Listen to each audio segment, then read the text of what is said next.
Now, you might connect a lot with nature. Certainly I do.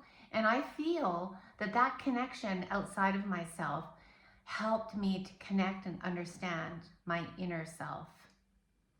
I also know that to connect with someone in a safe and vulnerable way, for example, a therapist or a good friend, can really help to open up connection within ourselves. And in fact, I shouldn't say first because one doesn't always come before the other. And it's almost like a co-regulation that happens, a co-connection. So the opposite, let me talk for a moment about connection.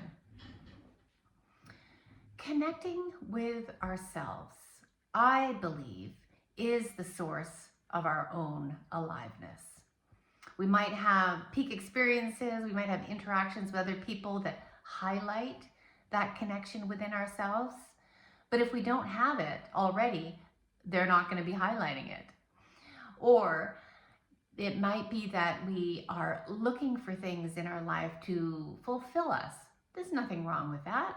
It's a normal search for meaning that we have in our journey here on the earth.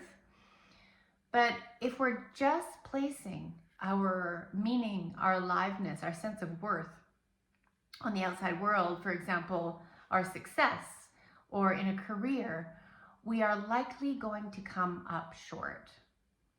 So let's return to connecting within ourselves. So if we take a deep breath, we bring in the breath, the fuel that fuels our light, that fuels our pure life force that we had when we were little babies. We automatically went into crying and laughing and maybe giggling and just being 100% in ourselves without worry or looking for validation or approval from, people around us. We were just in ourselves fully. And at some point along the way, we learned this idea of self-consciousness. We learned that only a part of our light was allowed. And maybe you were told, you're too much, or you're too loud, or you're too something.